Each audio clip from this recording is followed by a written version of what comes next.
Año 1998, Jaén, Andalucía. Una madre de 60 años, Carmen, desaparece tras haber legado la herencia de 6 millones de euros que le dejó su marido únicamente a su hijo mayor.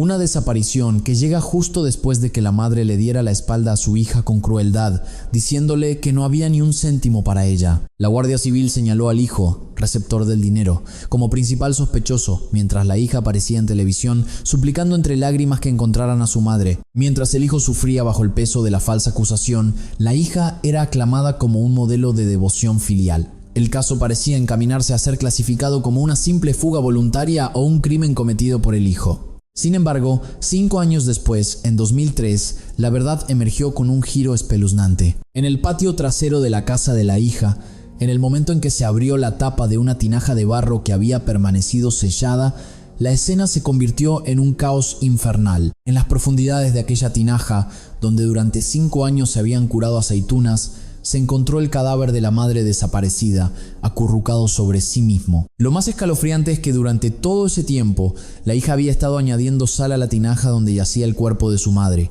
sacando aceitunas de las vasijas contiguas y compartiéndolas con sus vecinos. ¿Qué pudo llevar a una hija a cometer un acto tan atroz como curar aceitunas junto al cadáver de su propia madre? Aquí comienza la sangrienta y trágica crónica de una familia destrozada por una herencia de 6 millones de euros. Para que se haga justicia por la terrible injusticia sufrida por la madre y el hijo, antes de empezar con el relato, suscríbete, dale a me gusta y déjanos un comentario diciendo desde dónde nos ves. Tu cálido apoyo volverá a tu familia y a tus hijos como una gran bendición. Comenzamos. Otoño de 2003. En el patio trasero de un tranquilo cortijo en la campiña de Jaén, un viento frío se mezclaba con el ruido desconocido de maquinaria pesada. El empresario Alejandro Romero, que había adquirido la propiedad en una subasta judicial, supervisaba a 4 obreros contratados para la remodelación, empezando por la retirada de las viejas tinajas del patio. Tras pasar toda la mañana trasladando 11 tinajas más pequeñas a un camión, los obreros se detuvieron, perplejos, frente a la más grande de todas. «Jefe, esto no hay quien lo mueva con fuerza humana». «¿Qué decís? ¿2 hombres hechos y derechos no podéis con una tinaja?» «Es que no se mueve ni un milímetro, como si tuviera raíces en el suelo. Pesa una barbaridad, no sé qué demonios tendrá dentro. Va, no serán más que aceitunas. Apartad, que lo intento yo». Alejandro se arremangó y se lanzó a la tarea, pero la enorme tinaja, que le llegaba a la altura de la cintura, no cedió ni un ápice. Finalmente, chasqueando la lengua, sacó su teléfono móvil. Poco después, una pequeña grúa entró en el patio trasero haciendo un ruido ensordecedor. Los cables de la grúa se tensaron al sujetar firmemente el cuerpo de la tinaja y los números del medidor de peso comenzaron a ascender rápidamente. Cuidado, equilibra bien el peso». «Jefe, que esto pesa más de 120 kilos. ¿Pero cuántas aceitunas le han metido?» «Bueno, antes de subirla al camión, vamos a vaciarlo un poco. Con tanto peso, nos va a reventar el eje».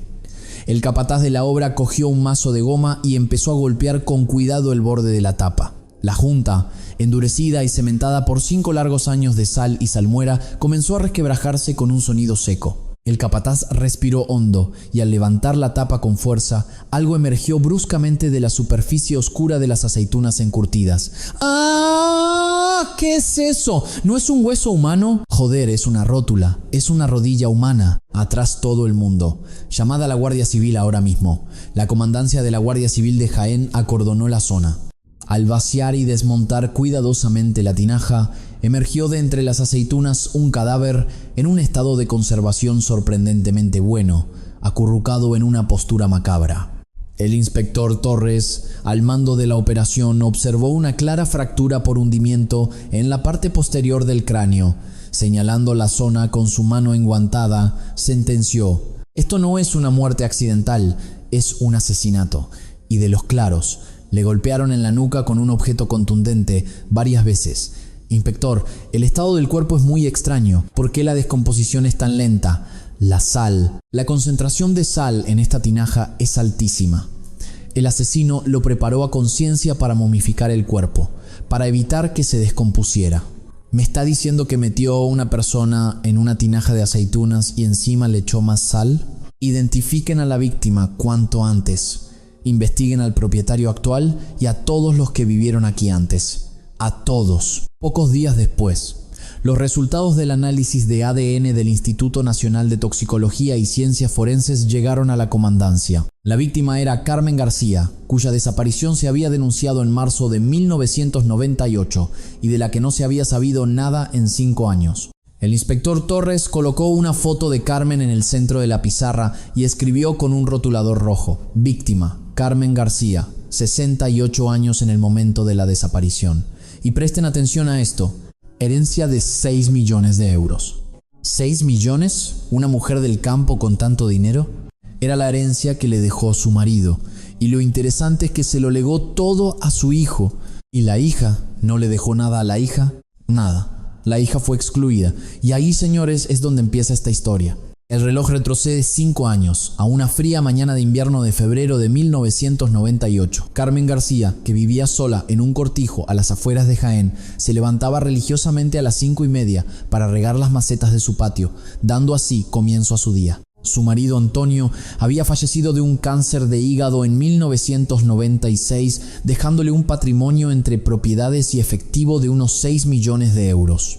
A pesar de ello, la vida de Carmen era más que austera, rozando la miseria. Había donado toda aquella fortuna a su hijo Javier, y no por una simple preferencia. Madre, algo tendrá que darle también a Isabel. El negocio de su marido va de mal en peor. No digas tonterías. ¿Cuántas veces ha hundido un negocio ese cuñado tuyo? Si ese dinero cae en sus manos, el sudor de tu padre se convertirá en humo en un día. Pero Isabel fue quien cuidó de padre durante su enfermedad. Se va a sentir muy dolida. Tú eres el hijo mayor, el pilar de esta familia. Si el pilar es fuerte, la casa no se derrumba. Para Isabel no hay nada. Tal como Carmen había previsto, su hija, Isabel, cortó toda comunicación con ella al enterarse de que había sido excluida de la herencia. Tras casi un año de silencio glacial, a principios de febrero de 1998, el teléfono de Carmen sonó con estridencia. Al otro lado de la línea, la voz tranquila de su hija Isabel, a quien pensaba que no volvería a ver en la vida. «Mamá, soy yo. ¿Tú? ¿A qué se debe este milagro? Perdona por no haber llamado. He sido una tonta. Hagamos las paces». ¿Paces? ¿Qué gano yo con eso a mi edad? Voy a prepararte tu ajo arriero, el que tanto te gusta. Comemos juntas. Miguel también tiene ganas de verte. Carmen desconfió del repentino cambio de actitud de su hija, pero como se suele decir, una madre siempre perdona a un hijo. Aceptó la invitación. El día acordado, a mediados de febrero, Carmen sacó del fondo del armario su mejor ropa de domingo, preparó un pequeño atillo y salió de casa. En la puerta se encontró con su vecina, Dolores, quien la saludó con alegría. «Uy, Carmen, qué guapa te has puesto. ¿Vas a algún sitio especial? Voy a casa de mi hija, que hace mucho que no la veo. Me ha invitado a comer. Haces muy bien. ¿De qué sirve estar enfadadas entre madre e hija? Come mucho y bueno, ya te contaré. Échale un ojo a la casa, ¿quieres? Esa fue la última vez que alguien vio a Carmen García con vida». Llegó a un cortijo aislado, a 20 minutos en coche del pueblo, un lugar sin una sola cámara de vigilancia, un punto ciego perfecto. Durante la cena, cuando Isabel volvió a sacar el tema de la herencia, Carmen dejó los cubiertos sobre la mesa y sentenció con firmeza: «¿Cuántas veces te lo tengo que decir? Le di el dinero a tu hermano porque es mi voluntad. Para ti no hay ni un céntimo. Mamá, es que no es justo. ¿Cuántos años te he limpiado el culo y he cuidado de ti? ¿Acaso un hijo cuida de sus padres esperando dinero a cambio? Si no tienes nada más que decir, me voy». Aquella noche, el teléfono de Carmen se apagó para siempre. La puerta de su casa permaneció cerrada durante más de 2 semanas.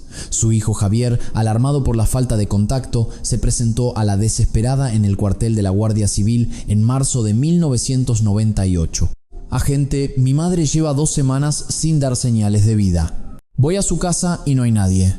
«¿Qué edad tiene su madre?» 68.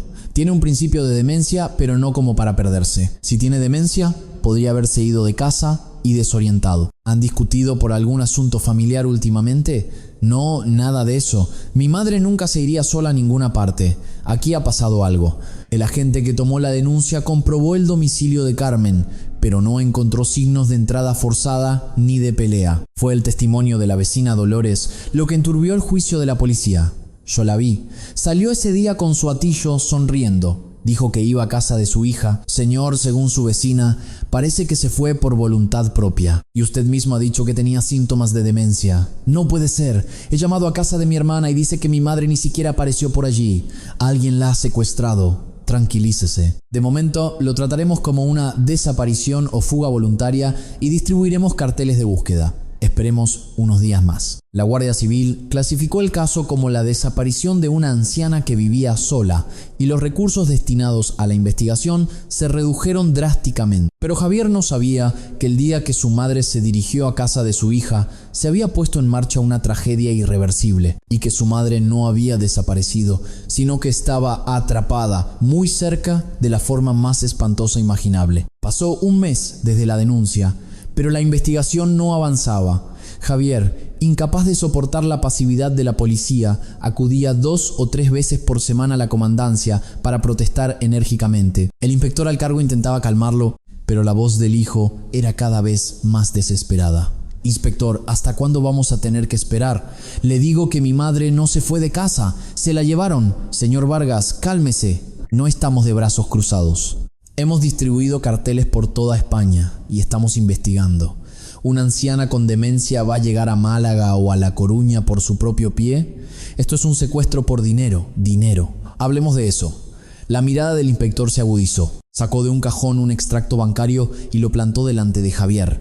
En el papel, varias cifras estaban marcadas con bolígrafo rojo. Su madre desapareció a mediados de febrero, ¿cierto? Pues justo después se realizaron 4 reintegros de su cuenta del Banco Santander. ¿Y qué problema hay? Es una cuenta que yo administraba. La suma total es de 170.000 euros. No es poco dinero. Además, todos los reintegros se hicieron en cajeros cercanos a su domicilio, señor Vargas. Necesitamos una explicación. Es dinero que mi madre me confió para sus gastos médicos y de manutención. Me firmó un poder notarial. Si su madre ha desaparecido, ¿para qué necesita gastos médicos? ¿No será que aprovechó su ausencia para desviar el dinero? Javier se mordió el labio, lleno de rabia e impotencia. Presentó el poder notarial original que su madre le había firmado en 1997 para demostrar su inocencia. Pero la sospecha de la policía no se disipó. Para el equipo de investigación, la historia de un hijo que tras recibir una herencia millonaria se deshace de su anciana madre para quedarse con el efectivo restante era el guión más plausible. Además, su coartada para ese día no es sólida. Dijo que estuvo todo el día solo en casa. ¿Cuántas veces tengo que repetirlo? Estaba de baja después de las fiestas, no me encontraba bien. No había nadie más en casa, nadie con quien hablara por teléfono. Vivo solo, ¿con quién iba a hablar? Comprueben la señal de mi móvil, vean si salí de casa. La tecnología de la época no permitía verificar la afirmación de Javier con total precisión. En 1998, el rastreo de la ubicación por antenas de telefonía tenía un amplio margen de error y en las casas de campo no había cámaras de seguridad. La policía, con fuertes sospechas pero sin pruebas concluyentes, no pudo detener a Javier, pero lo mantuvo bajo vigilancia como principal sospechoso. Los rumores empezaron a circular por el pueblo. Dicen que el hijo se ha quedado con los 6 millones y se ha deshecho de su propia madre. El dinero es la raíz de todos los males. Se lo quería quedar todo para él, sin darle nada a su hermana. Y mira lo que ha pasado. La Guardia Civil no para de entrar y salir de su casa. Si lo hacen, es por algo.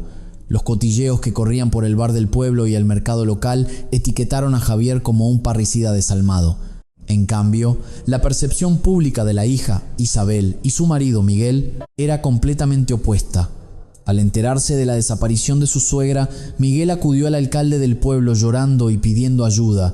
«Señor alcalde, por favor, ayúdeme. ¿No ha visto a mi suegra?» «Miguel, hombre, no llores. Cuéntame con calma, ¿qué ha pasado? Mi suegra lleva días sin dar señales de vida. Mi cuñado se fía de la policía, pero yo estoy desesperado. ¿No podríamos organizar a la gente del pueblo para buscarla por el monte?» «Qué buen yerno eres». «Claro que sí. Haré un bando para reunir a voluntarios». Cada fin de semana Miguel e Isabel recorrían los montes y riberas de los alrededores de Jaén. Él mismo había diseñado e impreso unos carteles con la descripción de Carmen y la ropa que llevaba el día de su desaparición. Pegando los carteles en los postes, se cortó un dedo y empezó a sangrar, pero no se detuvo. Un excursionista que pasaba por allí se quedó impresionado. «¡Qué dedicación, joven! ¿Es usted su hijo?» «No, soy su yerno». Pues vale más un yerno como usted que un hijo. La encontrará, seguro. Ánimo, muchas gracias. Si ve a alguien parecido, por favor llámenos. Isabel también apareció en un programa de testimonios de Canal Sur, suplicando con la voz entrecortada que le ayudaran a encontrar a su madre. Su rostro demacrado y su voz temblorosa conmovieron a los espectadores y la comandancia recibió una avalancha de llamadas de apoyo. El inspector Torres citó a la pareja como testigos, pero el interrogatorio fue una mera formalidad. El comportamiento de Miguel había convencido por completo al investigador. Inspector, no sé si esto servirá de algo. He hecho una lista de los sitios que mi suegra frecuentaba. El centro de mayores, sus rutas de paseo favoritas, los teléfonos de sus amigas. Por Dios, Miguel, ¿ha recopilado usted todo esto? Son cosas que ni su propio hijo sabía. Mi cuñado está muy ocupado, así que alguien tiene que encargarse de estos detalles. Me preocupa mucho, con su principio de demencia. Solo para confirmar su coartada, ¿dónde estaban ustedes dos el día de la desaparición? Miguel, sin dudarlo un instante, tomó la mano de su esposa Isabel y respondió con una mirada seria y firme. En casa. Todo el día, con mi mujer. Vimos la tele y cenamos juntos. ¿Estuvieron juntos todo el tiempo? Sí.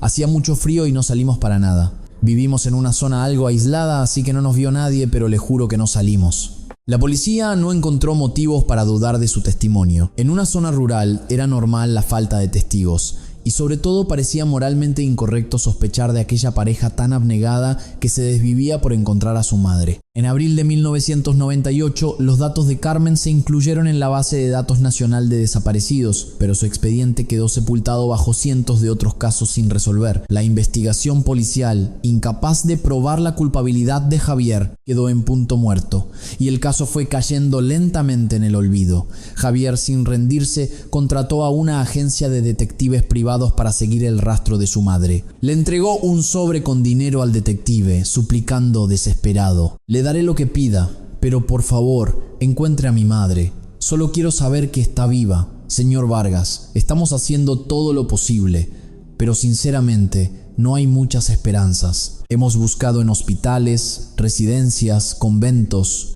No hay ni rastro. Siga buscando. Vaya a Extremadura, a Castilla-La Mancha, incluso a las Canarias si hace falta. Mientras Javier gastaba decenas de miles de euros en la búsqueda, consumido por la desesperación, las estaciones pasaban y los años también. En el verano de 1998, la Guardia Civil, concluyendo que no había indicios de criminalidad y que se trataba de una desaparición de larga duración, archivó el caso en lo más profundo de un armario. Así, transcurrió un año sin ningún resultado. Pero había un hecho que todos pasaron por alto. Mientras Javier recorría España buscándola, en el patio trasero de la casa de Isabel, cada otoño, sin falta, se preparaba una nueva tanda de aceitunas. La tapa de la tinaja más grande permanecía sellada y en su interior el secreto se descomponía en silencio.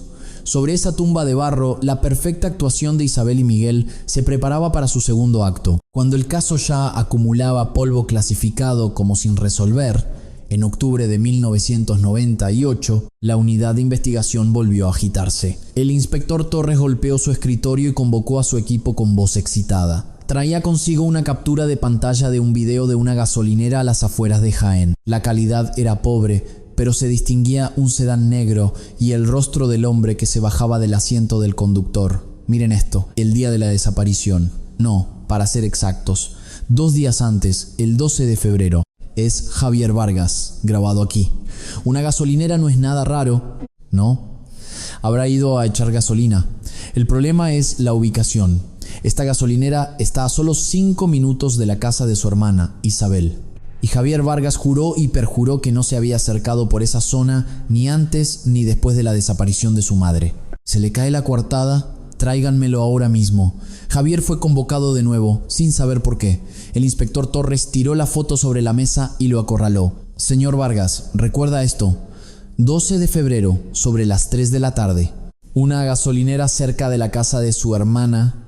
Ah, sí, esto sí, lo recuerdo. Eché gasolina. Pero hasta ahora nos había dicho que no había ido a casa de su hermana, ¿no? Porque mintió. No mentí. No entré en su casa. Eran las fiestas y quise dejarle una cesta de Navidad. Me acerqué, pero como no me apetecía verla, se la dejé al portero, en la puerta de la finca, y me fui. Una cesta de Navidad, y tenemos que creerle, ¿no dijo que no se hablaba con su hermana? Javier, desesperado por la injusticia, buscó en su cartera el recibo de la tarjeta. Efectivamente, se confirmó una compra en una frutería cercana, pero la sospecha de la policía no se disipó. Un móvil tan potente como heredar 6 millones, el reintegro de efectivo justo después de la desaparición y su presencia merodeando cerca de la casa de su hermana, lugar donde podría haber ocultado el cuerpo, apuntaban directamente a Javier como el culpable. Señor Vargas, seamos sinceros. Usted sabía que su madre iba a ver a su hermana y fue a esperarla, ¿no es así? Inspector, por favor, deje de inventar novelas. Yo no tenía ni idea de que mi madre iba a ver a Isabel. ¿No sería que, por no querer darle dinero a su hermana, actuó antes de que su madre cambiara de opinión? Le digo que no. ¿Estoy loco? ¿Hacerle daño a mi madre por dinero? La policía interrogó intensamente a Javier, pero al no encontrar ni el cuerpo ni el arma del crimen, tuvieron que dejarlo ir. Sin embargo, el rumor se extendió como la pólvora, y la gente del pueblo lo evitaba y cuchicheaba a su paso. Incluso el detective privado que había contratado empezó a dudar de él. Jefe, lo dejo. Este es mi último mes. ¿Qué dices? ¿Quieres más dinero? No es por el dinero. Si le soy sincero, creo que el culpable es usted. Y no puedo seguir con esto. Toda la gente del pueblo lo dice. ¿Tú también? Tú, que trabajas para mí, me acusas. La Guardia Civil no es tonta. ¿Por qué se ensañarían solo con usted? ¿Será porque algo oculta? Javier se encontró completamente solo. Atrapado en un limbo, sin ser ni sospechoso formal ni familiar de la víctima, tuvo que soportar el desprecio del mundo entero. Mientras tanto, la máscara de la hija, Isabel, y el yerno, Miguel, se volvía cada vez más sofisticada. Hasta principios de 1999, Miguel visitó la comandancia de la Guardia Civil una vez al mes, sin falta. Nunca llegaba con las manos vacías. Siempre traía una caja de mantecados o un cartón de vino para los agentes, saludándolos con una reverencia. Inspectores, mucho ánimo con su trabajo. ¿Alguna noticia de mi suegra? Hombre Miguel, otra vez por aquí, aún no hay nada concreto. Lo sentimos mucho, no se disculpen. La culpa es mía. Debería haberla cuidado mejor. ¿Mi cuñado no ha venido últimamente, Javier? Ese hombre solo aparece para defenderse. No se le ve el pelo. Usted sí que es un buen yerno. No culpen a mi cuñado, por favor. El dinero ciega a las personas, pero en el fondo no es mala persona. Las funcionarias de la recepción comentaban al verlo marchar: ¿dónde se encuentra un yerno así? Isabel, por su parte, frecuentaba el centro de mayores del pueblo como si fuera su propia casa. Cogía de las manos a las amigas de su madre, secándose las lágrimas y ganándose su compasión. Abuela, ¿no has soñado con mi madre? Yo sueño todas las noches que está pasando frío en algún lugar. Pobrecita mía, con lo mal que se portó tu madre contigo, y tú sigues siendo una santa. Aunque mi madre me dejara de lado por dinero y prefiriera a mi hermano, la echo tanto de menos. Pienso si habrá comido, si habrá dormido. La gente del pueblo la recordaba como la hija trágica, abandonada y sin un céntimo, pero que cumplía con su deber filial hasta el final. Sin embargo, en la primavera de 1999, Isabel dio un paso que dejó a todos estupefactos. A través de un prestigioso bufete de abogados de Sevilla, interpuso una demanda contra su hermano Javier para reclamar la legítima de la herencia. Al recibir la notificación, Javier, temblando de rabia, corrió al despacho de su abogado. Abogado, ¿esto tiene sentido? Mi madre está desaparecida y ella presenta una demanda para reclamar la herencia. Es una canalla. Legalmente es posible. La herencia se determina en el momento del fallecimiento de su padre, el señor Antonio. Independientemente de si su madre está viva o muerta, su hija tiene derecho a reclamar su parte de la herencia de su padre.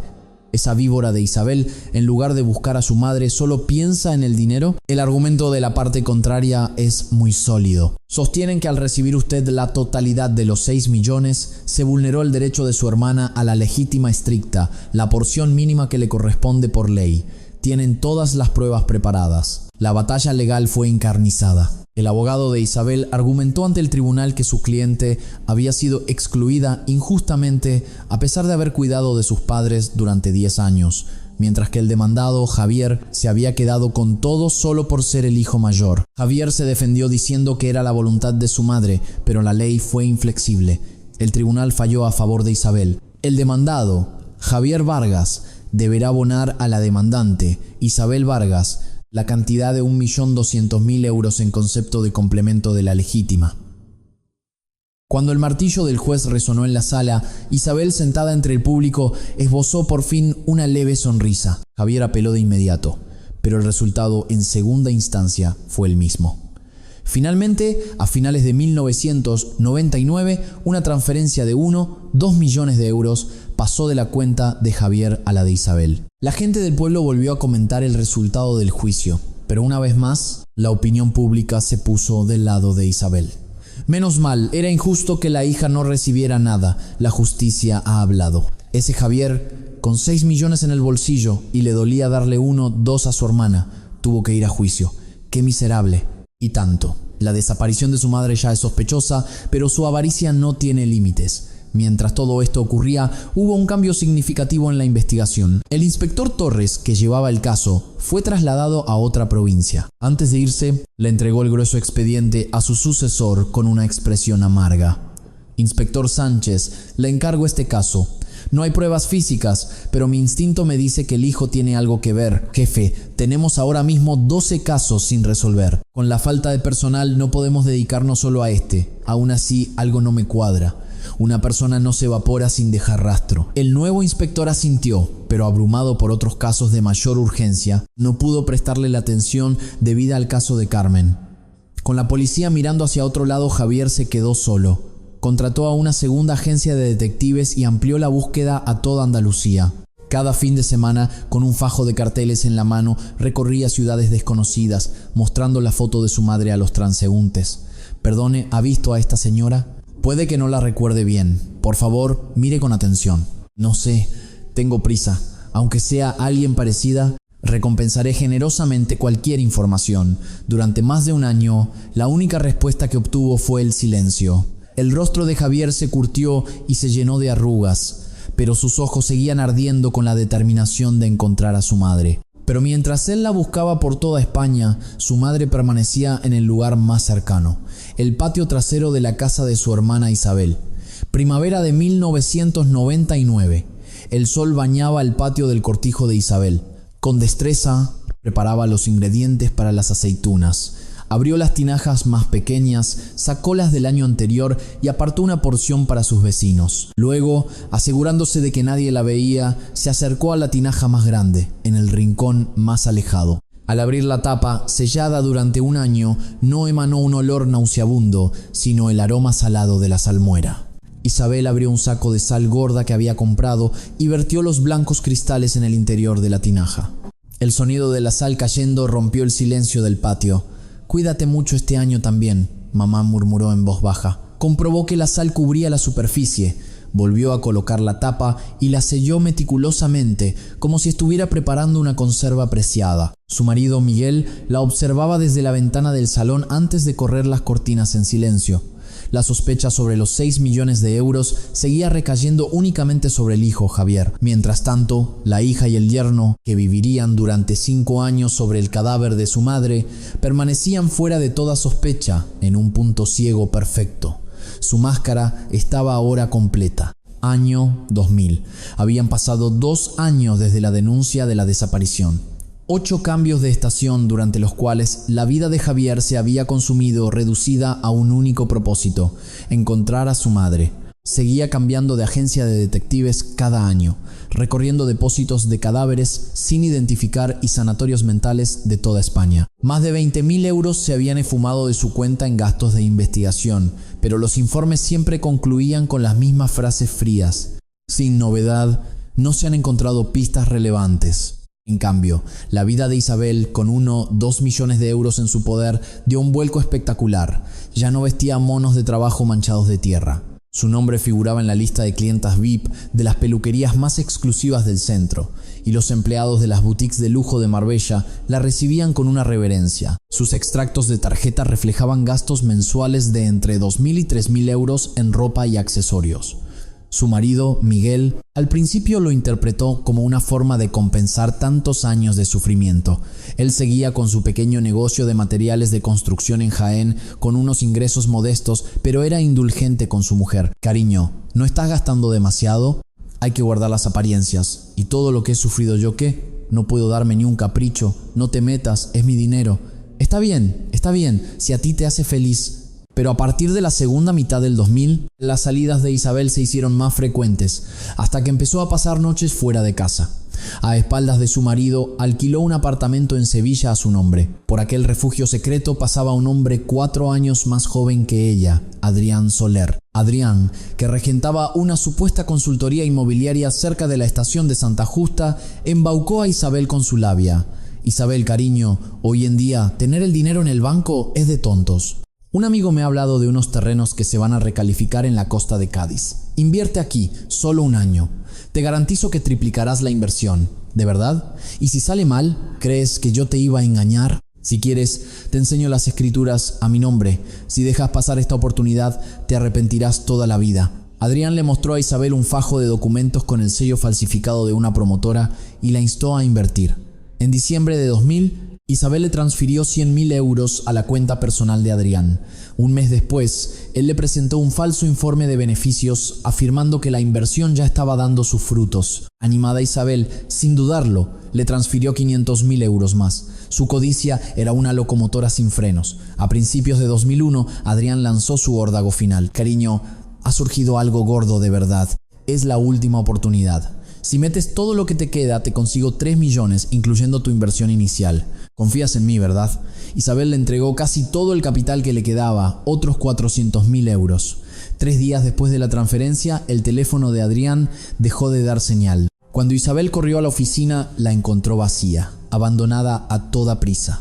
Sobre un escritorio polvoriento solo quedaba un teléfono viejo. De los 2 millones, 1 millón se había evaporado y los 200.000 restantes se habían esfumado en el alquiler del apartamento, relojes de lujo para Adrián y gastos varios. El dinero manchado con la sangre de su madre había desaparecido en menos de 1 año y medio. Isabel llegó hasta la puerta de la comisaría, pero se dio la vuelta. Denunciar la estafa significaba tener que explicar el origen de ese dinero y el miedo a que la investigación la llevara hasta la desaparición de su madre. Y el secreto de la tinaja del patio la paralizó. Se mordió el labio y se tragó su rabia en silencio. A principios de 2002, su marido, Miguel, descubrió toda la verdad por casualidad. Mientras su mujer dormía borracha, vio en la pantalla de su móvil un mensaje de un hombre desconocido. En el historial había decenas de mensajes tórridos con Adrián. Al día siguiente, con manos temblorosas, rebuscó en los cajones de su mujer y encontró la libreta del banco. El sonido del cajero automático al leer la cartilla le pareció ensordecedor. La cifra que apareció en la pantalla le dejó sin aliento. Saldo: 280,30 euros. Aquella noche, Miguel se quedó sentado en el sofá del salón hasta el amanecer, inmóvil.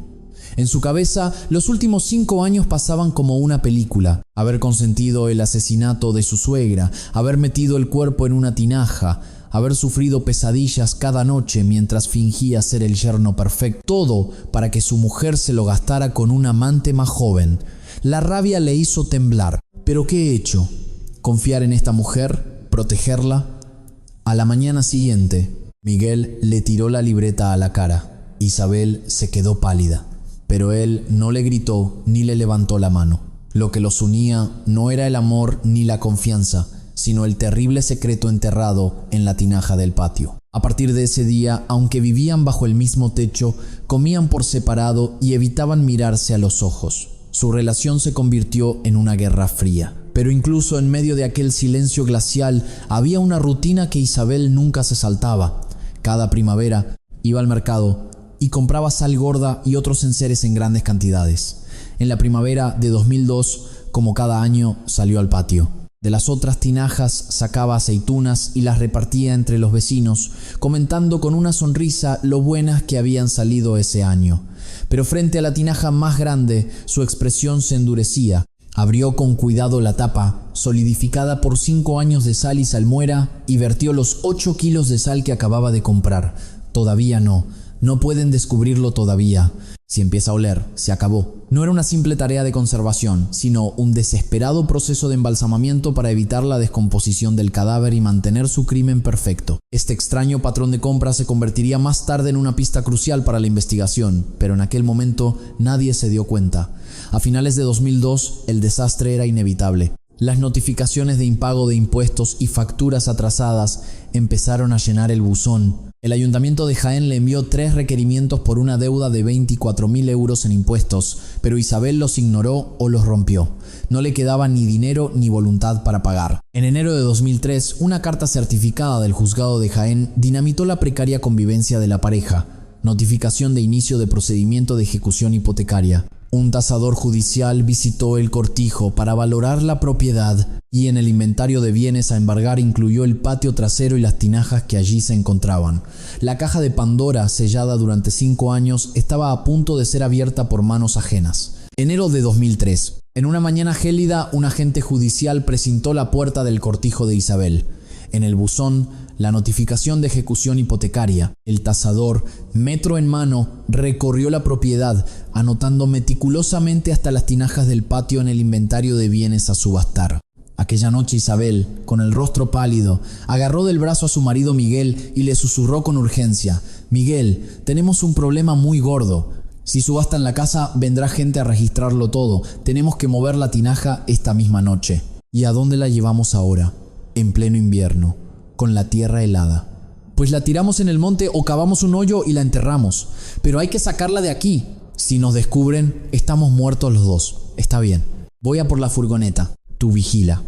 Miguel condujo la furgoneta hasta el patio trasero ya a oscuras. Se puso unos guantes de trabajo y se plantó frente a la tinaja en cuestión. Pero la vasija, endurecida por 5 años a la intemperie, parecía haberse fusionado con la tierra. No se movió ni un centímetro. Miguel empujó con todas sus fuerzas, pero la mole de más de 120 kilos se burló de sus esfuerzos. Resoplando, miró la caja de la furgoneta. «Mierda, ¿cómo voy a subir esto yo solo? Necesitaría una grúa. ¿Qué haces?» «Venga, súbela ya, no se mueve. Ven tú a ayudarme». «¿Estás loco? ¿Cómo voy a levantar yo eso?» «Pues abre la tapa y saca un poco de lo de dentro». Miguel, presionado por Isabel, cogió un mazo de goma y golpeó el borde de la tapa. Pero la mezcla de sal y salmuera, dura como el cemento, no cedió. Justo entonces el perro de un vecino empezó a ladrar con furia. Miguel tiró el mazo al suelo. «No, los ladridos. Vamos a despertar a todo el pueblo». «Pues rómpela.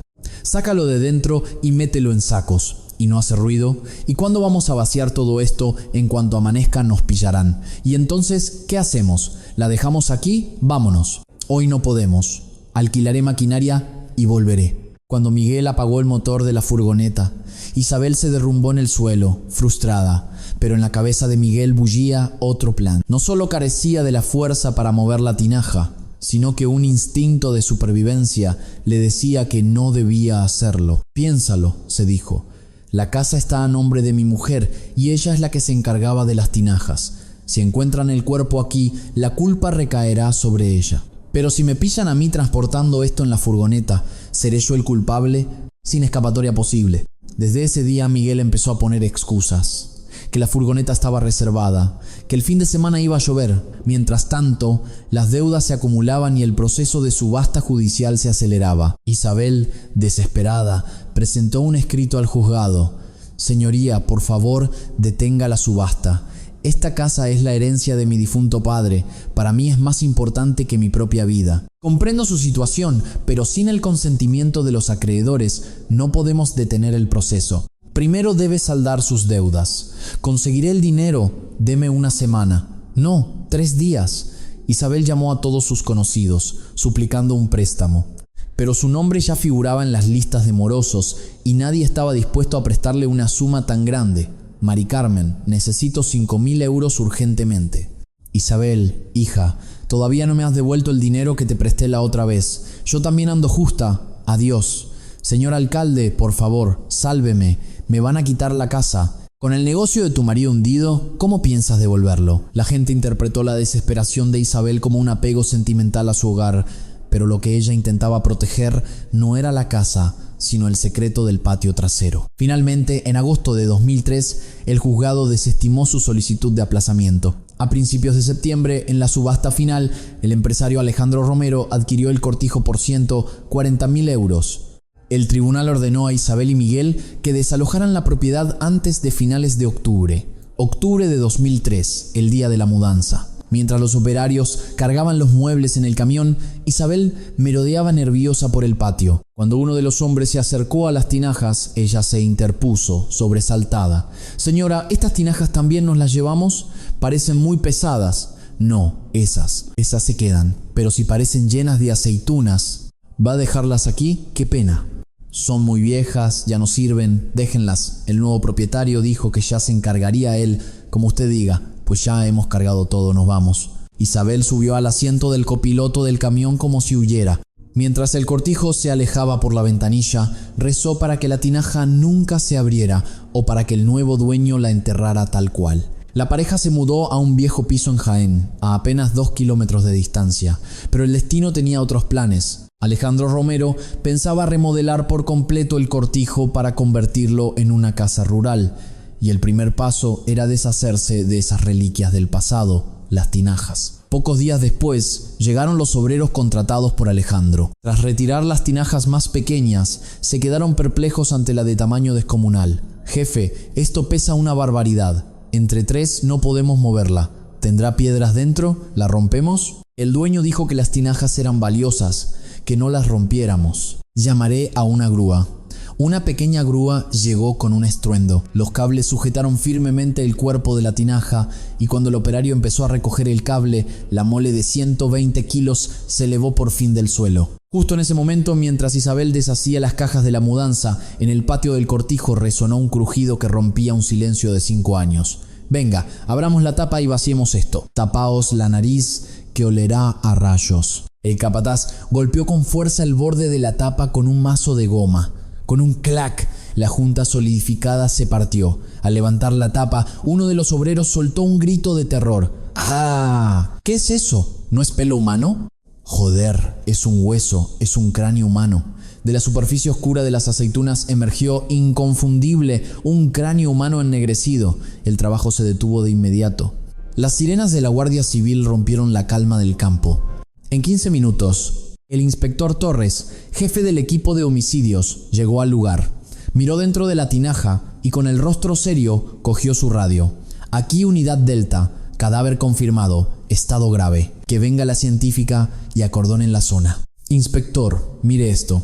La postura del esqueleto está acurrucado, con las rodillas contra el pecho. Lo metieron a la fuerza, asesinato y muy bien planeado. Mire la parte de atrás del cráneo. Está hundida, parece un golpe con un objeto contundente». El inspector Torres señaló con su mano enguantada la parte posterior del cráneo.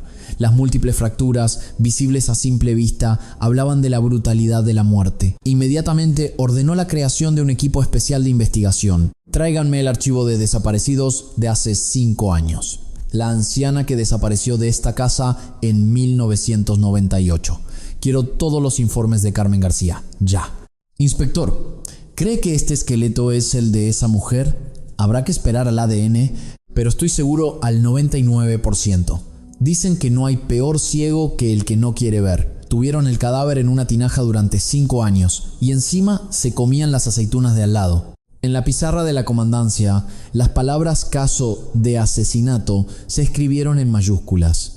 A su lado, la foto descolorida de Carmen García, rescatada de un expediente polvoriento, volvía a ver la luz después de 5 años. La tapa se había abierto. El hedor de la verdad comenzaba a extenderse. «¿La confirma? ¿Y ese?»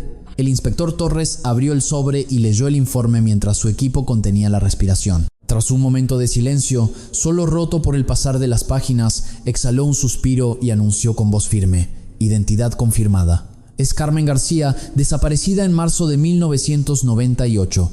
Inspector, ¿entonces de verdad ha estado 5 años en esa tinaja? No fue una desaparición, fue un asesinato. Mirad esto.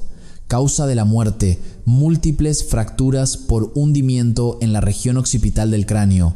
¿Múltiples? ¿No fue un solo golpe? Al menos 3. Con un objeto romo por la espalda y con mucha fuerza. No hay signos de defensa, lo que indica que la víctima no se lo esperaba en absoluto. El informe forense iba más allá. El médico destacó un hecho anómalo. A pesar de los 5 años transcurridos, parte del tejido blando alrededor de los huesos se conservaba, como momificado, y la corrosión ósea era notablemente más lenta de lo habitual. El inspector, golpeando la última página del informe con el dedo, se dirigió a su equipo. Esta es la clave. ¿Porque el cuerpo está tan bien conservado? ¿Será por el sellado de la tinaja? ¿Por la falta de oxígeno? No, eso no lo explica todo. El análisis revela una concentración de sal anormalmente alta alrededor del cuerpo. Alguien estuvo añadiendo sal continuamente. Sal al cadáver, para frenar la descomposición y evitar que el olor saliera al exterior. Lo estuvieron manteniendo a propósito. Esto no fue un homicidio impulsivo. Mataron a la víctima y luego cuidaron el cadáver durante 5 años. Son unos monstruos. Este análisis planteó una pregunta escalofriante. ¿Quién estuvo añadiendo sal y aceitunas a la tinaja del cadáver cada año? La respuesta era clara. Los dueños del patio, la hija Isabel y el yerno Miguel, que habían vivido allí durante esos 5 años. El equipo de investigación comenzó a examinar con lupa el estilo de vida de la pareja durante el último lustro. Rastrearon 5 años de extractos de la tarjeta de crédito de Isabel y revisaron los libros de cuentas de las tiendas de ultramarinos del mercado local. Pocos días después, un joven agente con un archivo de Excel en la pantalla informó emocionado: «Inspector, lo tengo. Hay un patrón de compra muy regular en el caso de Isabel. ¿Qué es? Explícamelo». Cada año, entre marzo y abril, en la época de preparar las aceitunas, compraba sal y otros aderezos. Pero mire esto, la cantidad de sal es extraña. ¿No es la cantidad normal para una casa? No. Hemos consultado con un experto, y para unas 12 tinajas, un saco de 20 kilos es más que suficiente. Pero Isabel compraba entre 5 y 8 kilos de sal adicionales cada año. Y las fechas de los recibos son de unos días después de la compra principal. O sea que compraba para las aceitunas y unos días después compraba más. Exacto. Y es prácticamente seguro que esa sal extra iba destinada únicamente a la tinaja grande, la que contenía el cadáver. Estos recibos eran la prueba irrefutable que desmontaba cualquier posible alegato de ignorancia. Isabel no solo sabía que el cuerpo estaba allí, sino que era la cuidadora que cubría el olor a descomposición con sal cada vez que era necesario. Simultáneamente, la comandancia reabrió la investigación original de la desaparición. La coartada de Isabel y Miguel, que en 1998 se había pasado por alto al centrarse en Javier, fue sometida a un nuevo escrutinio. ¿Qué declararon entonces? Que el día de la desaparición estuvieron viendo la tele juntos en casa. No hay testigos que lo corroboren. Se cubrieron el uno al otro. En su momento no había motivos para dudar. Se pusieron de acuerdo. Un crimen de habitación cerrada perfecto. Sin cámaras, sin testigos, en un cortijo aislado. Solo ellos dos saben lo que pasó allí. Inspector, y el proceso de la subasta también es muy sospechoso. Isabel suplicó al juzgado diciendo que no podía perder esa casa. Parece que no era por apego, sino por la tinaja. Sabía que si perdía la casa, la tinaja caería en manos de otros y todo se descubriría. La red de la investigación se extendió también a las finanzas de Isabel. Rastreando el destino de los 2 millones de euros que obtuvo del juicio contra su hermano, descubrieron algo sorprendente. La hija, que había llorado en televisión pidiendo que encontraran a su madre en cuanto tuvo el dinero, se entregó a una vida de lujo y desenfreno. Esta mujer no gastó ni un céntimo en buscar a su madre, no contrató detectives, y los carteles los imprimió su marido. ¿Y los 2 millones? ¿Dónde fueron? De compras de lujo en Marbella, coches caros. Y lo más importante, mire esto, entre 2000 y 2001 una gran cantidad de dinero fue transferida a un tal Adrián Soler. Adrián Soler no es su marido, parece que era su amante. Y al investigar a este Adrián, hemos visto que tiene antecedentes por estafa. Isabel fue timada por su amante, que se quedó con el dinero que ella había obtenido a costa de la vida de su madre. Increíble. ¿Le estafó 1 millón de euros? Sí, ahora mismo su cuenta está a 0. Mató por dinero, se lo entregó a un estafador y acabó perdiendo hasta la casa. El inspector Torres negó con la cabeza. Para Isabel, la muerte de su madre no fue una tragedia, sino una oportunidad de oro. Una oportunidad que su propia codicia y estupidez convirtieron en un desastre. Pero aún faltaba una pieza en el rompecabezas: el origen de la tinaja. Si no estaba en la casa originalmente, alguien tuvo que comprarla. Y una compra tan grande debía haber dejado un rastro. Revisen todas las alfarerías de Jaén y alrededores. Busquen a alguien que comprara una tinaja de ese tamaño en enero o febrero de 1998. Han pasado 5 años, inspector. ¿Guardarán los libros de cuentas? Seguramente pagaron en efectivo para no dejar rastro. Pero los artesanos recuerdan las piezas grandes. Vayan y pregunten, empiecen desde cero. Los agentes, basándose en la forma y el esmalte de la tinaja de la foto, centraron su búsqueda en los talleres de alfarería de la zona. 3 días después, en un viejo taller, con un cartel que decía alfarería tradicional, encontraron un testimonio clave. El dueño, revisando un libro de cuentas polvoriento, señaló una línea con el dedo. Ah, sí, la recuerdo. Esta tinaja era tan grande que fue difícil hasta coserla. Fue en el invierno del 98, sí, justo antes de las fiestas. ¿Quién la compró? Un hombre, de unos 40 años. Normalmente son las mujeres las que vienen a elegir estas cosas, pero él vino solo y sin preguntar pidió la más grande que tuviera. ¿Recuerda su aspecto? Era un hombre normal, pero tenía los ojos algo caídos y hablaba poco. Le ayudé a cargarla en su furgoneta y tenía una fuerza tremenda. ¿Pagó en efectivo? Sí. Me dio un fajo de billetes. Mire, aquí en el libro pone 25 de enero, una tinaja extra grande. Efectivo. Cuando el agente le mostró una foto de Miguel de hacía 5 años, el alfarero asintió. Sí, es él, con el pelo un poco más corto, pero la mirada es la misma. Es él, seguro. Al recibir el informe, el inspector Torres apretó el puño, la sal de Isabel y la tinaja de Miguel. 2 pruebas físicas que los señalaban inequívocamente como cómplices. Se acabó. Ya no tienen escapatoria. A principios de noviembre de 2003, la comandancia emitió órdenes de citación para Isabel y Miguel. Era el momento de interrogarlos por separado y derrumbar el castillo de mentiras que habían construido. El inspector Torres, mirando los monitores de la sala de interrogatorios, dio una orden en voz baja: que no se crucen, llévenlos a salas distintas. Vamos a enseñarles lo que es el dilema del prisionero. Las caras de Isabel y Miguel al entrar en la comandancia eran muy diferentes a las de 5 años atrás, cuando interpretaban su papel. Caminaban con pesadez, evitando mirarse. El momento de revelar sus verdaderos rostros había llegado. Justo después de confirmar la compra en la alfarería de Jaén, a principios de noviembre de 2003, una tensión palpable se apoderó de la comandancia de la Guardia Civil. Isabel y Miguel, que 5 años atrás entraban y salían como el yerno ejemplar y la hija desconsolada, ahora eran convocados no como testigos, sino como principales sospechosos. El inspector Torres ordenó que fueran separados desde el momento en que pisaran el edificio. Isabel a la sala 1, Miguel a la sala 2, que no puedan ni cruzar una mirada. Entendido. Pasen por favor, uno por cada lado. Inspector, somos marido y mujer. ¿Por qué nos interrogan por separado? ¿No podemos declarar juntos? El asunto es muy grave. Si tienen algo que aclarar, háganlo cada uno por su cuenta. Por aquí, Miguel, con una mirada nerviosa, intentó volverse para ver a su mujer, pero un agente se interpuso, bloqueándole la visión. Isabel, en cambio, caminó hacia la sala de interrogatorios con una calma imperturbable, como si hubiera anticipado toda la situación. En la primera sala de interrogatorios, 2 veteranos agentes se sentaron frente a Isabel. Sin prisa, comenzaron a leer en voz alta las declaraciones que ella misma había hecho 5 años atrás.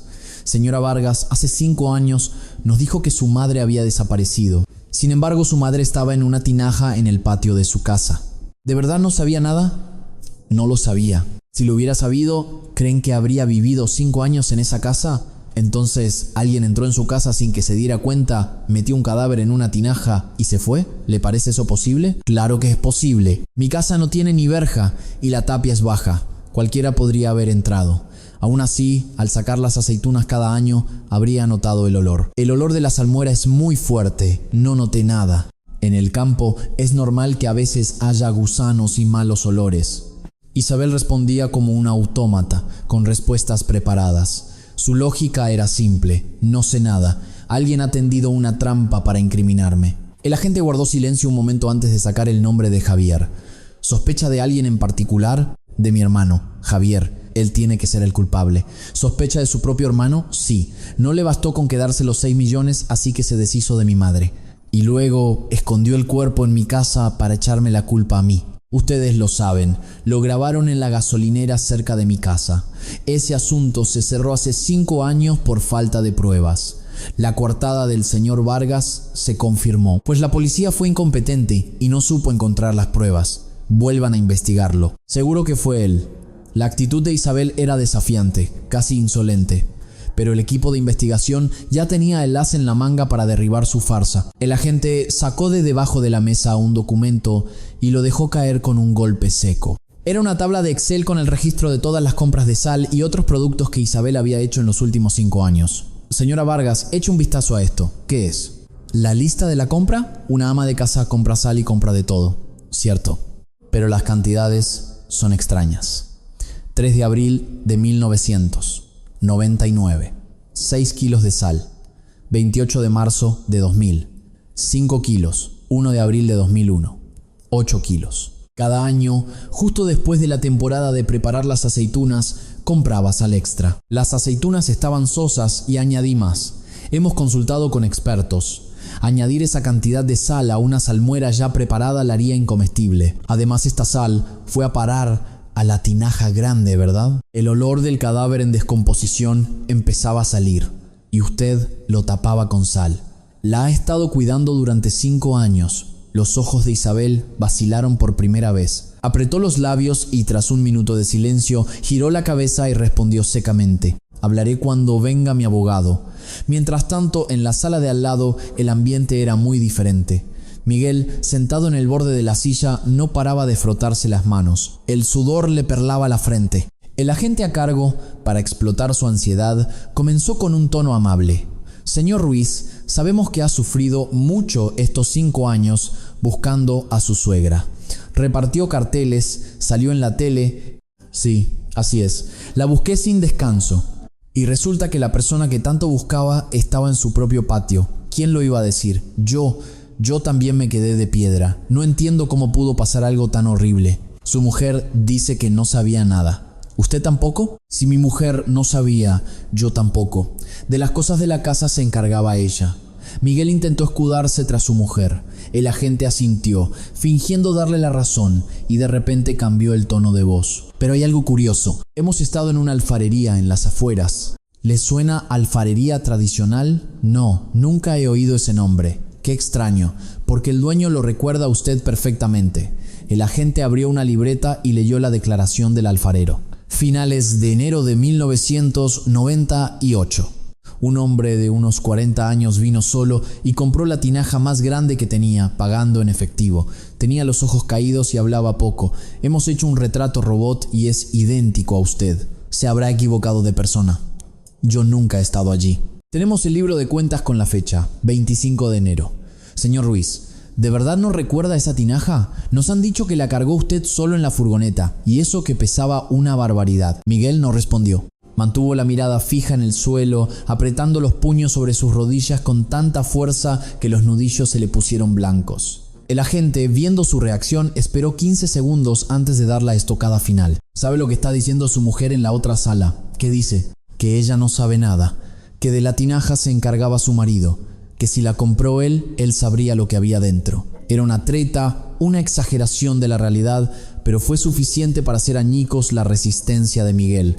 Su mirada se llenó de pánico. Por primera vez se enfrentó al terror de que la mujer en la que confiaba pudiera traicionarlo.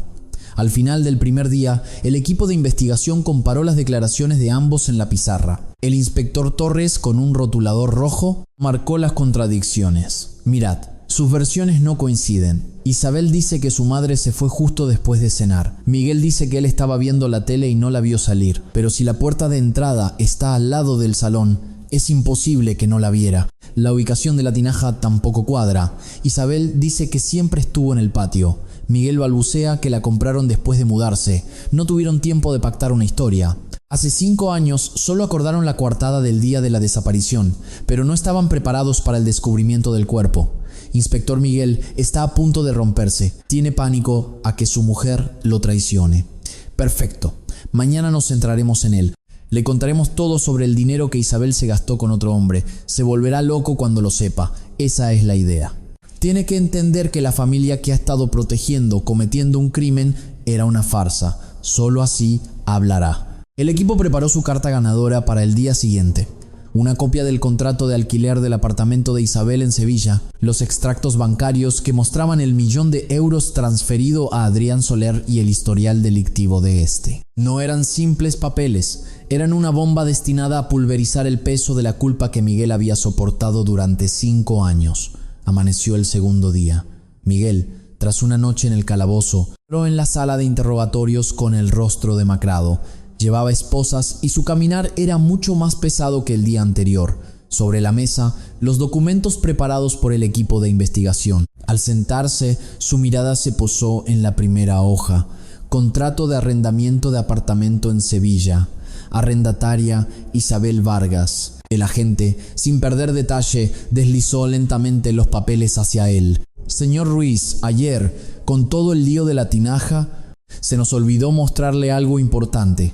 Eche un vistazo para que vea lo que su mujer, esa a la que ha protegido durante 5 años de pesadillas, hacía con el dinero a sus espaldas. Los ojos de Miguel recorrieron las letras a toda velocidad. La fecha del contrato, los importes de las transferencias, el nombre de un desconocido. Su respiración se agitó. La verdad oculta tras la máscara, la alianza criminal que los unía, comenzaba a resquebrajarse. Segundo día, sala de interrogatorios. El aire era denso.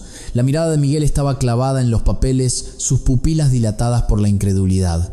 El agente, aprovechando su vulnerabilidad, pasó las páginas lentamente, explicando cada detalle. Aquí lo tiene, diciembre de 2000. Contrato de alquiler en Sevilla, a nombre de Isabel. Y esto es aún peor, entre 2000 y 2001, desde la cuenta de su mujer, transferencias a un tal Adrián Soler. 100.000, 500.000, 400.000. 1.000.000 de euros. ¿1 millón? Mientras usted sufría pesadillas durante 5 años protegiendo el cadáver de su suegra, su mujer se gastaba ese dinero con su joven amante. Y cuando el dinero se acabó, el tipo desapareció. Miguel, incrédulo, arrebató los papeles. Las yemas de sus dedos temblaban. Su mirada se detuvo en el nombre de Adrián Soler y en la cantidad de ceros a su lado. El agente, viendo cómo se desmoronaba, asestó el golpe de gracia. Mire la última página. Saldo de la cuenta en enero de 2002. 284 euros. Esa es la recompensa por el secreto que ha guardado.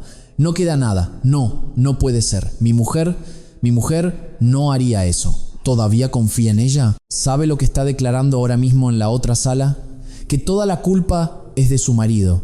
Yo no sabía nada. Mi marido se encargó de todo. El culpable es mi hermano. Si usted sigue en silencio, cargará con su culpa y con la de ella. Miguel se mordió el labio. La rabia y la traición le subieron por el cuello, enrojeciéndole el rostro. Permaneció en silencio durante 30 segundos, respirando con dificultad, antes de pedir con voz temblorosa: Inspector, un vaso de agua, por favor.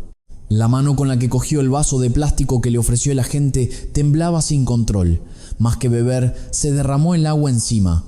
La escena quedó grabada por la cámara de seguridad de la esquina. Mientras tanto, en la sala 1, el interrogatorio a Isabel continuaba. El agente le mostró la declaración del alfarero y la descripción física que coincidía con la de su marido. Señora Vargas, el dueño de la alfarería lo recuerda todo con mucho detalle. Un hombre compró la tinaja más grande el 25 de enero de 1998 y ese hombre era su marido, Miguel.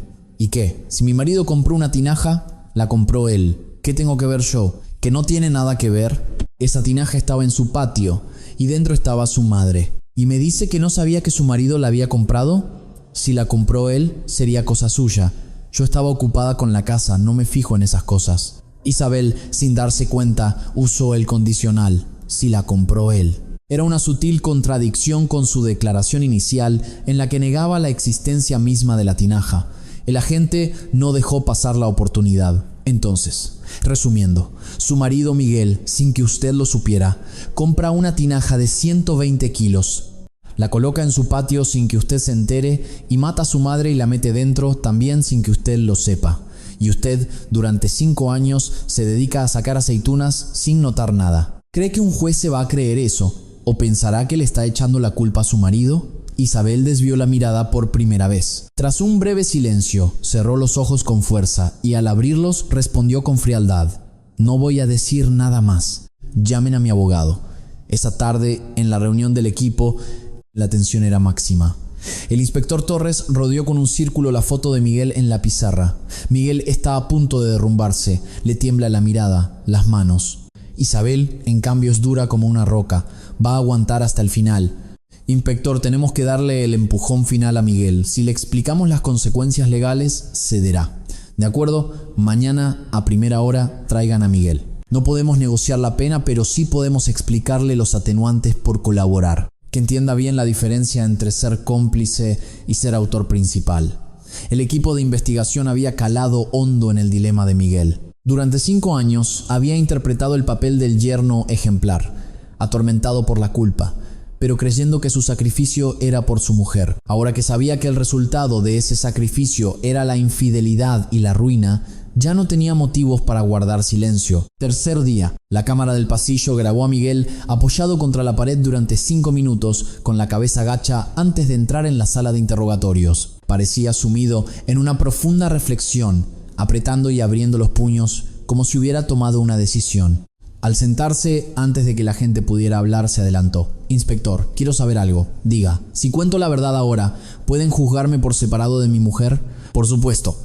Si colabora con la investigación y se demuestra que su participación fue menor, el tribunal lo tendrá en cuenta. Pero si sigue negándolo todo y aparecen más pruebas, ambos serán considerados coautores y la pena será la máxima. Miguel miró al techo durante 10 segundos. En su mente se cruzaron los últimos 5 años y la traición de su mujer. Finalmente, cuando abrió la boca, lo que dijo sorprendió a todos. Yo no la maté. Entonces, ¿quién fue? Fue mi mujer. Yo solo hice lo que ella me ordenó. Lo planeó todo, de principio a fin. El aire de la sala se congeló. El agente acercó la grabadora a Miguel y lo miró fijamente, como si se hubiera roto un dique. Miguel empezó a vomitar los recuerdos de aquel día, 5 años atrás. Fue en enero de 1998. Mi mujer me mandó a comprar una tinaja grande a las afueras. Me dijo que tenía que caber una persona dentro. ¿Estaban planeando el asesinato? Sí. Empezó a prepararlo un mes antes de que viniera mi suegra. Yo pensé que solo quería asustarla, pero esa noche, en la cocina, Miguel se interrumpió, sollozando. Relató con todo detalle el pretexto de la invitación, el arma del crimen, cómo se deshicieron del cuerpo y cómo planificaron la farsa de los 5 años siguientes. Su declaración duró más de 4 horas, pero el inspector Torres sabía que la confesión de Miguel no era suficiente. Si Isabel lo negaba en el juicio, necesitaban una prueba irrefutable. Señor Ruiz, su declaración es muy valiosa, pero ¿tenemos alguna prueba que la respalde? Si su mujer lo niega todo, no servirá de mucho. ¿No guardaron nada? Miguel, con los ojos llorosos, asintió débilmente. Mi mujer es muy meticulosa. Lo anota todo. ¿Anotarlo? Una agenda. Le dije que la tirara en la mudanza, pero no lo hizo. La guardó. Busquen en el cajón de la cómoda del dormitorio en la casa nueva. Hay una agenda vieja. ¿Y qué hay escrito en ella? Todo. El día que compramos la tinaja. El día que llamó a su suegra. Y el día que se deshizo de su madre. Todo está ahí. El agente se comunicó por radio con la comandancia de inmediato. Soliciten una orden de registro urgente. Dirección: domicilio actual de Isabel Vargas. Objetivo: una agenda.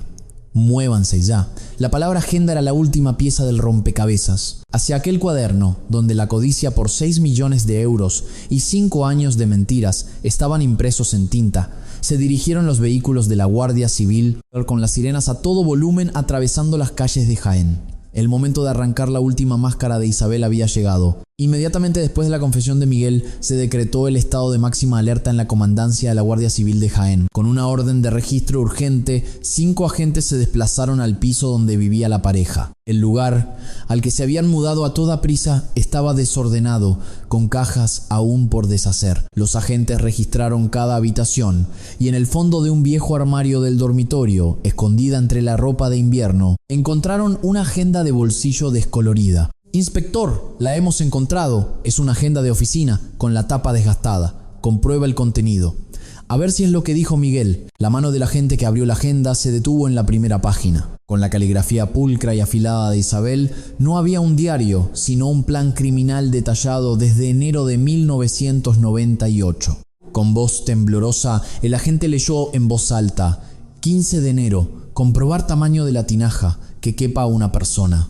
18 de enero, conseguir teléfono de la alfarería. 22 de enero, decirle a Miguel que prepare el efectivo y la dirección. 25 de enero, tinaja entregada. Colocar en el rincón más alejado del patio. Comprobar tapa. No era un diario, era un manual de asesinato. Las anotaciones continuaban en febrero y las del mes del crimen eran aún más explícitas. 3 de febrero, llamar a mamá, proponerle hacer las paces. Confirma que vendrá a mediados de mes. Debajo, una lista de la compra para el menú de ese día: potaje de garbanzos, ajuarriero, ensalada. La prueba de que la cena no era una reconciliación, sino una mesa preparada para la muerte. La mirada de la gente se detuvo en la fecha de la desaparición de Carmen. La anotación de ese día eran 2 simples palabras: asunto zanjado. Debajo de esas 2 palabras no había rastro de emoción ni de arrepentimiento, solo un punto final frío y seco, como el de un estudiante que ha terminado sus deberes o un oficinista que ha cerrado un expediente molesto. En la página siguiente, la lista continuaba: 20 kilogramos de aceitunas, 10 kilogramos de sal, sellar tapa. El equipo comparó la caligrafía de la agenda con los documentos que Isabel había presentado en el juzgado años atrás. El laboratorio de criminalística confirmó que la letra era la misma. A la mañana siguiente, con esta prueba irrefutable en la mano, el inspector Torres entró en la sala de interrogatorios y dejó la agenda sobre la mesa, en silencio. Cuando los ojos de Isabel se posaron en la vieja tapa, sus pupilas se dilataron por primera vez. Aún con su diario de muerte delante, no abrió la boca.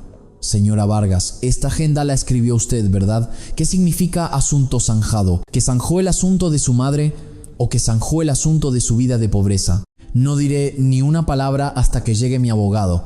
Isabel se escudó en su abogado y mantuvo un silencio absoluto durante 3 días, pero ese silencio no la protegió. La confesión detallada de su marido, la agenda, los recibos de la sal, el testimonio del alfarero, todas las pruebas la señalaban como la autora principal. Al tercer día, en presencia de su abogado, comenzó el interrogatorio final. El agente repasó el contenido de la agenda, fecha por fecha, exigiéndole una explicación. Isabel, al ver que no tenía escapatoria, finalmente habló. Sí, lo escribí yo.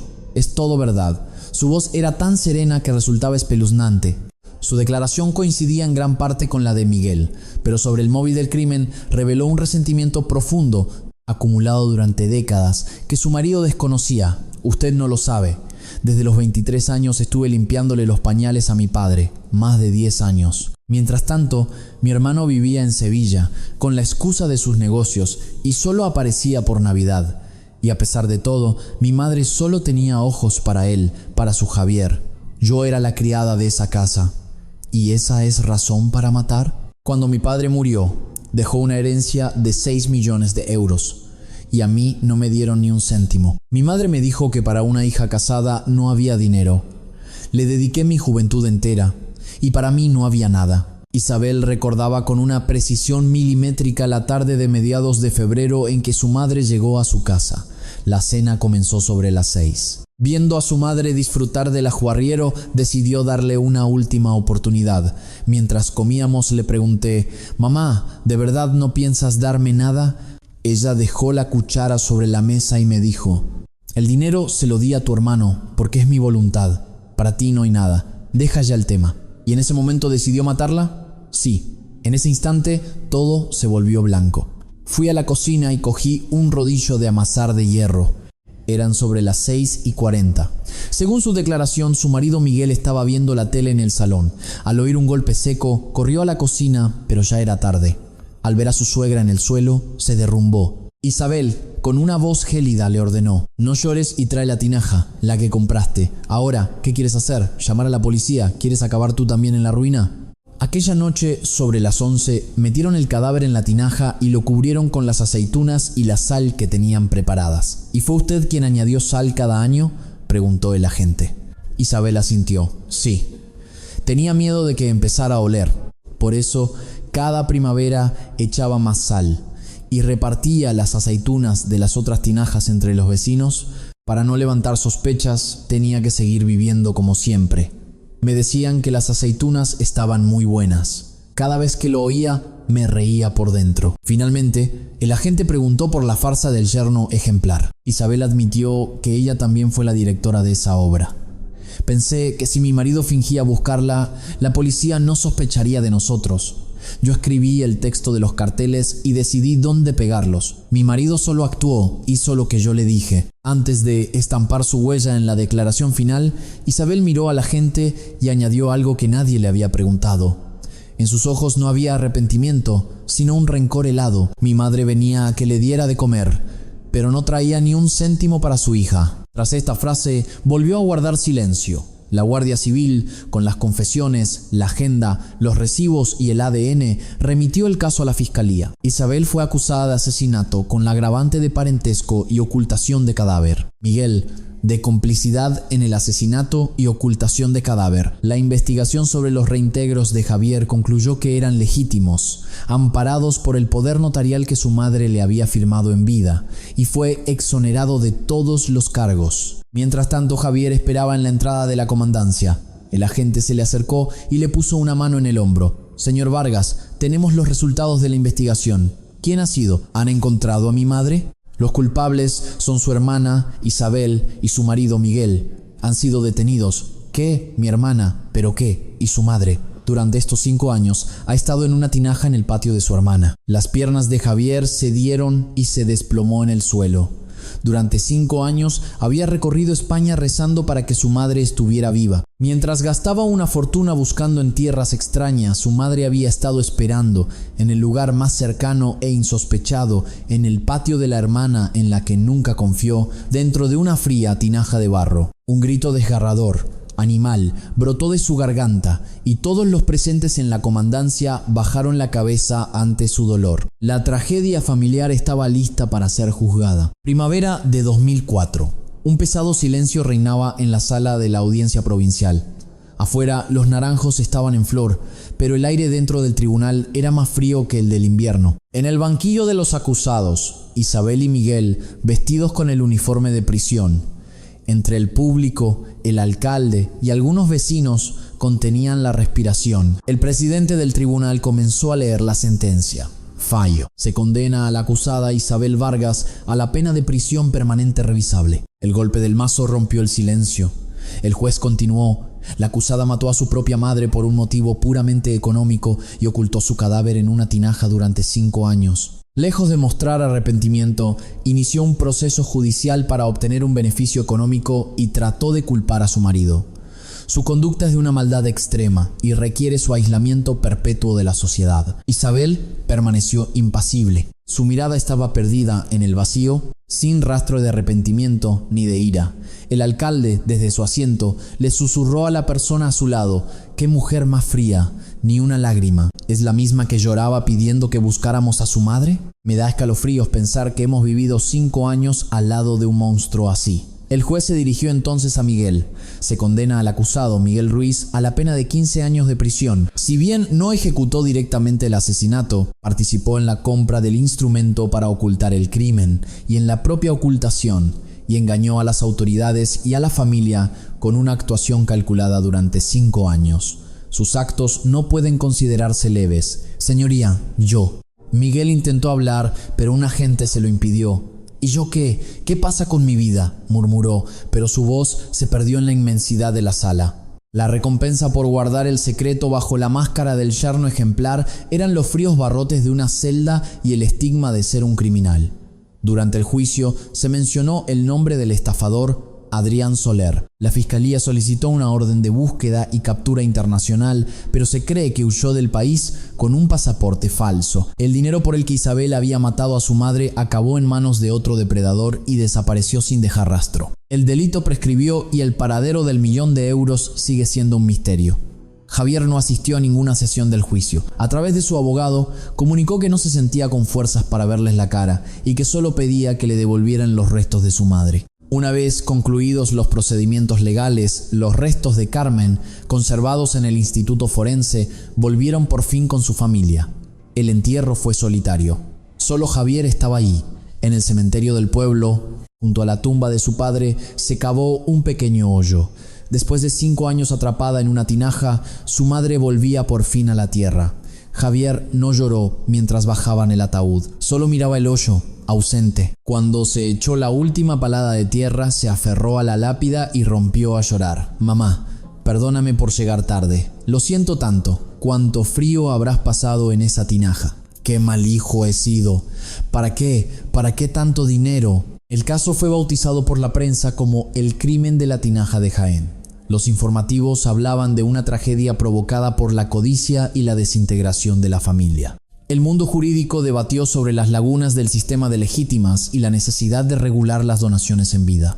En las academias de policía, el caso se convirtió en un ejemplo de cómo los prejuicios sobre la familia de la víctima pueden desviar una investigación. El inspector Torres, ya retirado, confesó a sus antiguos compañeros: si no me hubiera creído las lágrimas de ese yerno, si hubiera abierto esa tinaja, no habríamos tardado 5 años. En este trabajo no puedes fiarte ni de las lágrimas ni de la familia, solo de las pruebas. El inspector que resolvió el caso escribió en la conclusión de su informe: la esencia de este crimen no son los 6 millones de euros. Es la explosión de décadas de resentimiento y discriminación dentro de una familia, con el dinero como catalizador. Isabel nunca recibió una visita en la cárcel. Miguel también fue abandonado por todos. Aunque estaban en la misma prisión, nunca se escribieron una carta. Su alianza criminal se rompió en el momento de la detención, dejando solo odio y reproches. El pueblo también quedó marcado. Para los vecinos que habían recibido las aceitunas de Isabel, el recuerdo se convirtió en un trauma. Una vecina declaró a la prensa, con arcadas: solo de pensarlo me pongo mala. Hemos hecho guisos con esas aceitunas, las hemos comido en ensalada. Si hubiéramos sabido que salían de al lado de un cadáver, estuve días sin poder comer ni dormir. No volveré a probar una aceituna en mi vida. Javier vendió casi todas las propiedades. Gran parte de la herencia por la que su madre murió y su hermana mató, la donó a una fundación con el nombre de su madre. Antes de abandonar la casa familiar para siempre, miró por última vez el patio vacío. La primavera había vuelto, pero en aquel patio ya no había tinajas. El nuevo dueño había cubierto el lugar con cemento y había plantado un pequeño jardín. Pero los vecinos seguían acelerando el paso al pasar por delante. Algunos decían que, cuando soplaba el viento, les llegaba un olor a salmuera y a tierra húmeda. Dentro de aquella tinaja de 120 kilos, no solo estaba el esqueleto de Carmen, estaba también la impotencia de un hijo, la codicia retorcida de una hija, el engaño de un estafador, la cobardía de un yerno y la soledad de una anciana viuda. Todo ello, curado en sal y oscuridad durante 5 años, fermentó hasta convertirse en la verdad más monstruosa que el ser humano puede concebir. La tapa se cerró, el caso se resolvió, pero bajo el cemento de aquel patio, donde ahora brilla el sol, todavía se siente un frío que nos advierte de lo fácil que la familia, eso en lo que tanto creemos, puede pudrirse por dinero. La tapa de la tinaja se cerró, pero la pregunta que nos deja sigue abierta. Los 6 millones de euros no pudieron salvar la vida de una madre ni comprar la felicidad de una hija. Donde arrasó la codicia, solo quedaron el cemento frío y el corazón roto de un hijo que descubrió la verdad demasiado tarde. Ojalá que Carmen, que pasó 5 largos años atrapada en el patio de la hija en la que más confiaba, haya encontrado por fin el descanso en un lugar cálido. Si has llegado hasta el final de esta historia, deja un comentario de consuelo por esta madre que tanto sufrió. La bondad que ofreces a los demás volverá a ti y a tus hijos multiplicada por 1000. Gracias por acompañarnos hasta el final.